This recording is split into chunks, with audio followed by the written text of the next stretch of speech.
Welcome to আইলি।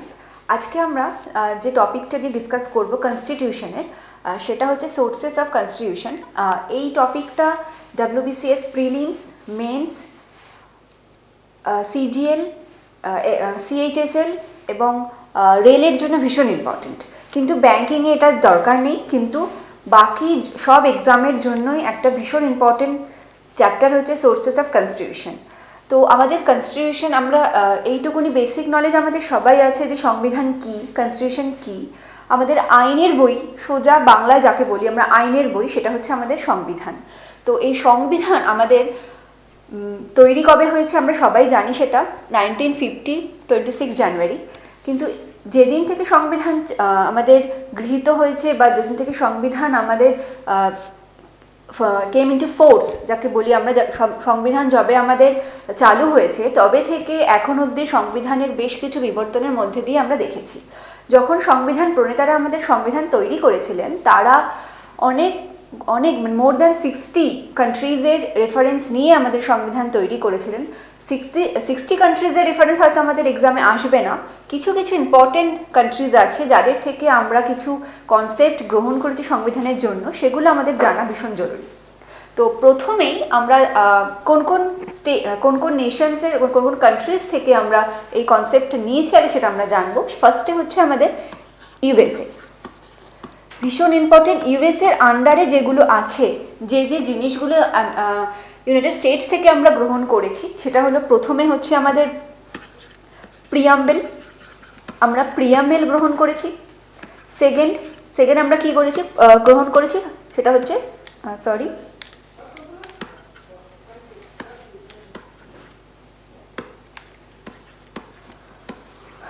Fundamental rights. আচ্ছা, তারপরে আমরা কি গ্রহণ করছি, প্রিয়াম্বেল গ্রহণ করছি, ফান্ডামেন্টাল রাইটসে আমাদের 6টা রাইটস বর্তমানে আছে। এই ফান্ডামেন্টাল রাইটসের কনসেপ্টটা আমরা নিয়েছি। তারপরে আমরা নিয়েছি হচ্ছে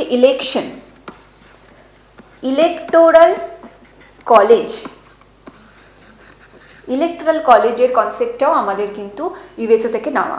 এছাড়া আমরা কি নিয়েছি, আমরা নিয়েছি হচ্ছে সেপারেট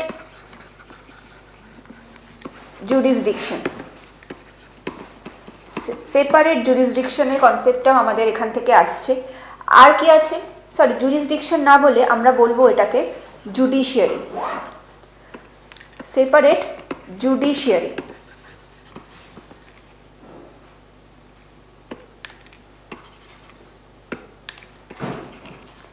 সেপারেট জুডিশিয়ারি মানে কি, যে আমাদের বিচার বিভাগ, শাসন বিভাগ এবং আইন বিভাগ তিনটি আলাদাভাবে কাজ করবে, তিনটি কারোর সাথে যেন ওভারল্যাপ না হয়ে যায়।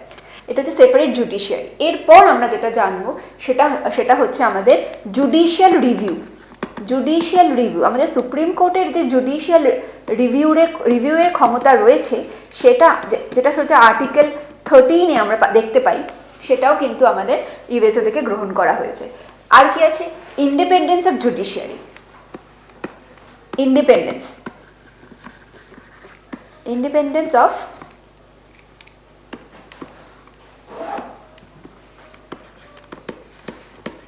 জুডিশিয়ারি, অর্থাৎ আমাদের বিচার বিভাগ কিন্তু শাসন বিভাগ, আইন বিভাগের নিয়ন্ত্রণে থাকে না, সম্পূর্ণ স্বাধীনভাবে বা নিরপেক্ষভাবে কাজটা করতে পারে। এটা হচ্ছে আমাদের ইউএসএ থেকে গ্রহণ করা। এরপর আরেকটা জিনিস আমরা জেনে রাখবো, আমাদের প্রেসিডেন্ট আমাদের সুপ্রিম কমান্ডার আর্মড ফোর্সের, এটাও আমাদের কিন্তু ইউএসএ থেকে গ্রহণ করা হয়েছে। আচ্ছা, এটা হলো ইউএসএ। এরপর আমরা জানবো হচ্ছে ব্রিটেন থেকেও আমরা বেশ কিছু,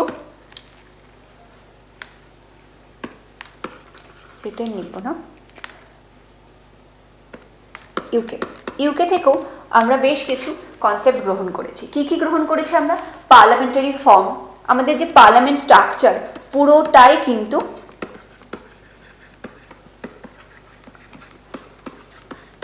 ব্রিটিশ পার্লামেন্ট সিস্টেম থেকেই গ্রহণ করা হয়েছে। আর সিঙ্গেল সিটিজেনশিপ, আমাদের যে সিঙ্গেল সিটিজেনশিপ আমরা ভোগ করি, যে আমাদের যে অধিকার, আমাদের কিন্তু ডাবল সিটিজেনশিপ ইউএসের মতো নেই, আমাদের সিঙ্গেল সিটিজেনশিপ আছে। সেটা আমরা কোথা থেকে গ্রহণ করেছি? সেটাও ইউকে থেকে গ্রহণ করেছি। আর্টিকেল 5 to 11 আমরা এটা দেখতে পাই। তারপর কি আছে? তারপর আছে আমাদের রুল অফ ল। এই রুল অফ লও কিন্তু আমাদের ব্রিটিশ পার্লামেন্ট থেকেই আমাদের নেওয়া। আর কি আছে? ব্রিটিশ থেকে আমরা কি নিয়েছি? Law making procedure. আমাদের যে পার্লামেন্ট বা বিধানসভাতে যে আইন তৈরির প্রক্রিয়া, সেটাও কিন্তু সম্পূর্ণভাবেই ইউকের প্রসিডিওর থেকেই আমরা গ্রহণ করেছি। আর কি আছে? আর আছে রিটস। আমরা রিটসের সম্পর্কে জানি। আমাদের আর্টিকেল 32-তে আমাদের এটা আর্টিকেল 32-তে সুপ্রিম কোর্টের আন্ডারে এবং 226-এ হাইকোর্টের মাধ্যমে আমরা কিন্তু এই রিটসের অধিকারগুলো ভোগ করছি। সেটাও ইউকে থেকে আমরা গ্রহণ করেছি। আর কি আছে? আর আছে হচ্ছে স্পিকারের কনসেপ্টটাও ইউনাইটেড কিংডমসের পার্লামেন্টারি সিস্টেম থেকেই আসছে। আর কি আছে? পার্লামেন্টারি প্রিভিলেজেস, যে সুযোগ সুবিধা পার্লামেন্টের সদস্যরা মেম্বাররা ভোগ করে, সেটাও আমরা কিন্তু ইউকে থেকে পেয়ে এসেছি। এছাড়া আমরা যেটা দেখবো সেটা হচ্ছে কানাডা। এক্সামে এই পোর্শনটা থেকে বেশ ভালো কোয়েশ্চেন আসে। কানাডা থেকে আমরা কি কি কনসেপ্ট গ্রহণ করেছি? একটা হচ্ছে quasi federal system. Quasi federal system মানে কি?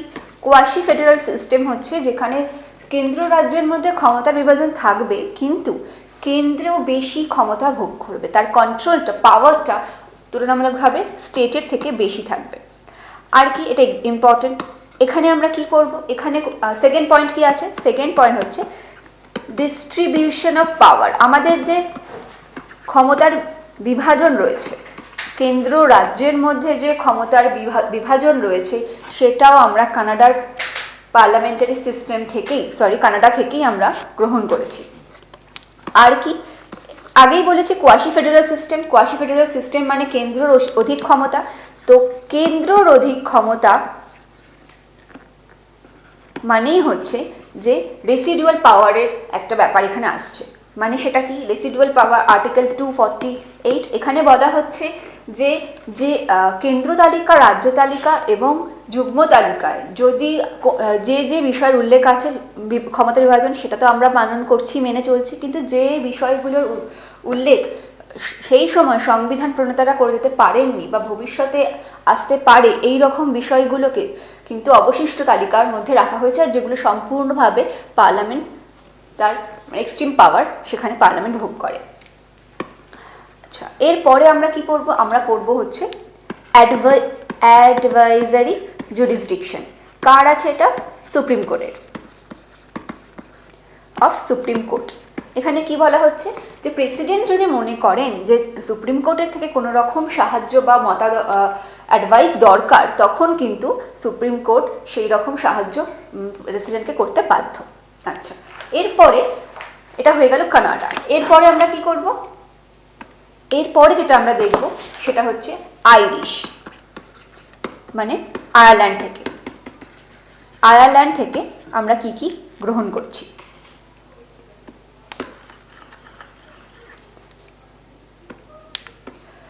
প্রথম যেটা আমরা আইরিশ থেকে নিচ্ছি এটা হচ্ছে DPSP, directive principle of state policies. এটা আমরা নিচ্ছি।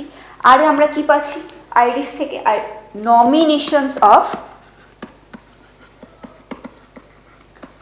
Members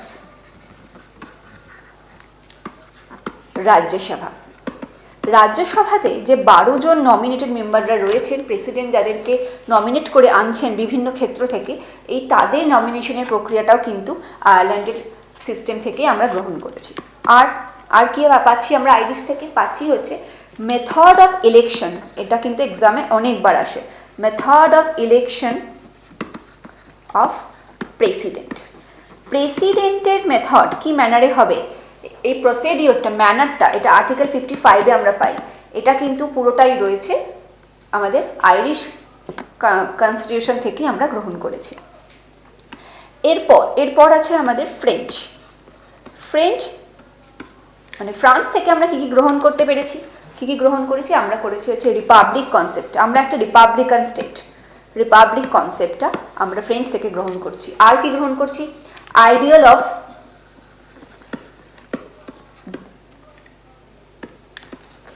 liberty, ideal of liberty,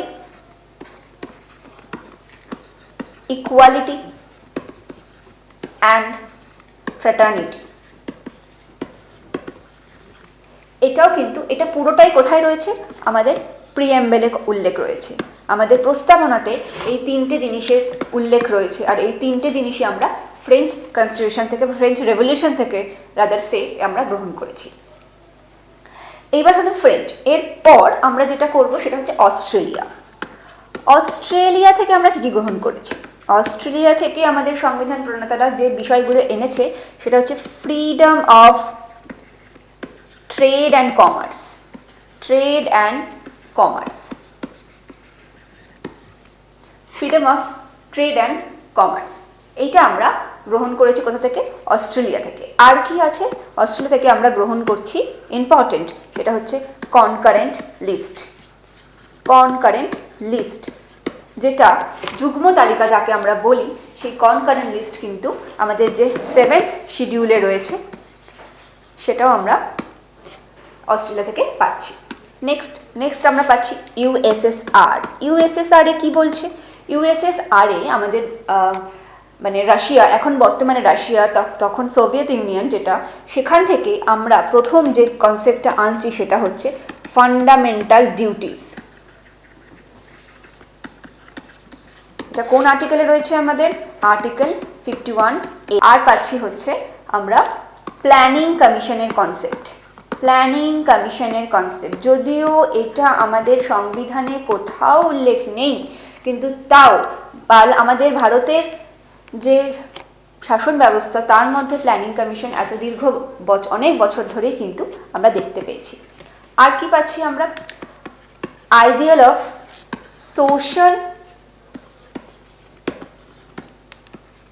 political and economical justice. এইটাও আবার আমাদের প্রিয়াম্বেলে উল্লেখ আছে। আমাদের প্রিয়াম্বেলে কিন্তু বলেছে যে এই জাস্টিসের উল্লেখ, কি জাস্টিস? না সোশ্যাল, ইকোনমিক্যাল এবং পলিটিক্যাল জাস্টিস আমরা পাবো। এটা হচ্ছে ইউএসএসআর। তারপরে আসছে জার্মানি। জার্মানি থেকে আমরা মেন যে জিনিসটা গ্রহণ করলাম সেটা হচ্ছে এমার্জেন্সি প্রভিশন। এমার্জেন্সি প্রভিশন, এই যে এমার্জেন্সি প্রভিশন, যদিও এই এমার্জেন্সি প্রভিশন নিয়ে এক্সামে কিন্তু দুরকমভাবে প্রশ্ন আসবে, যে এমার্জেন্সি প্রভিশন জার্মানি থেকে কী গ্রহণ করলাম? যখন এমার্জেন্সি প্রভিশন চলবে তখন আমাদের ফান্ডামেন্টাল রাইটস সাসপেন্ড হয়ে যাবে, মানে আমরা সেটা আর ভোগ করতে পারছি না, এক্সেপ্ট আর্টিকেল 20 অ্যান্ড 21, এই দুটো ছাড়া বাকি আমরা কোনো কিছুই আর এমার্জেন্সির সময় পাবো না। এরপর আমরা কি দেখব? জাপান। জাপান থেকে আমরা কি গ্রহণ করছি? জাপান থেকে আমরা গ্রহণ করছি প্রসিডিওর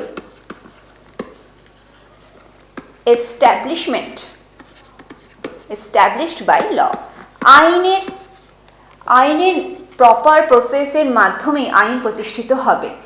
এই প্রসেসটার কথা, এই আইনের এইভাবে আইনসম্মতভাবে প্রয়োগ হবে, এই কথাই এখানে জাপানে বলেছে, যেটা আমরা গ্রহণ করলাম। আচ্ছা, লাস্ট যেটা আমাদের দেশ স্বাধীন হলো 1947-এ। তার আগে সব থেকে ইম্পর্টেন্ট যে অ্যাক্ট এসেছিল, গভর্নমেন্ট অফ ইন্ডিয়া অ্যাক্ট 1935। এই অ্যাক্টটা আমাদের কাছে একটা বড় উদাহরণ ছিল, যার ওপর বেস করে আমরা আমাদের সংবিধান তৈরি করি। তাই আমাদের সংবিধানে এই আইনের একটা ভীষণ বড় প্রভাব রয়েছে, এবং তাই এই আইন থেকে আমরা যে জিনিসগুলো গ্রহণ করলাম, তুলে আনলাম, সেগুলো হচ্ছে এই ফেডারেল স্কিম, ফেডারেল স্ট্রাকচার, সেটা কিন্তু আমরা মানলাম। আর কি আনছি?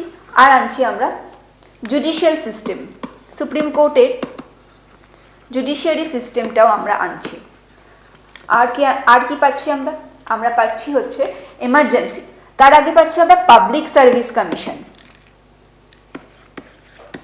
পাবলিক সার্ভিস কমিশন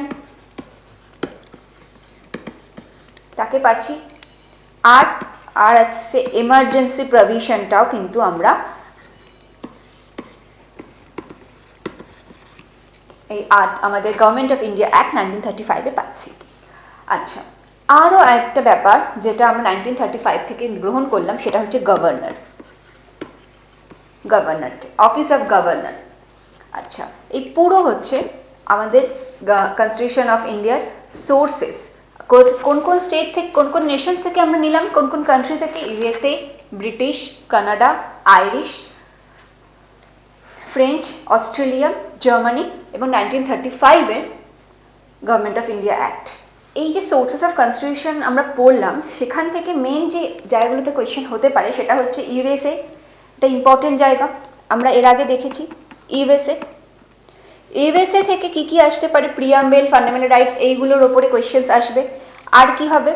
ইউকে থেকেও আসতে পারে। কনস্টিটিউশন অফ ইন্ডিয়ার যে সোর্সেসগুলো আমরা এখন পড়লাম, সেখান থেকে কিন্তু প্রিলিমস এবং মেন্সে, ডাব্লিউবিসিএসে স্পেশালি এবং সিজিএলে কিন্তু অনেক কোয়েশ্চেন প্রত্যেকবারই আসে। সিজিএলে বা রেলে কিন্তু কোনো না কোনো শিফটে এর উপরে কোয়েশ্চেন আসবেই। সো এটা একটা ইম্পর্টেন্ট চ্যাপ্টার, তোমাদের এখান থেকে কিন্তু ভালো করে পড়লেই যা যা পড়ালাম, যা যা বললাম আজকে, এর মধ্যে থেকেই কোয়েশ্চেন আসবে, এর বাইরে কিছু আসবে না। সো ভালো করে পড়াশোনা করো, আর নেক্সট ক্লাসে অন্য কোনো ইম্পর্টেন্ট টপিক নিয়ে আসবো। Thank you.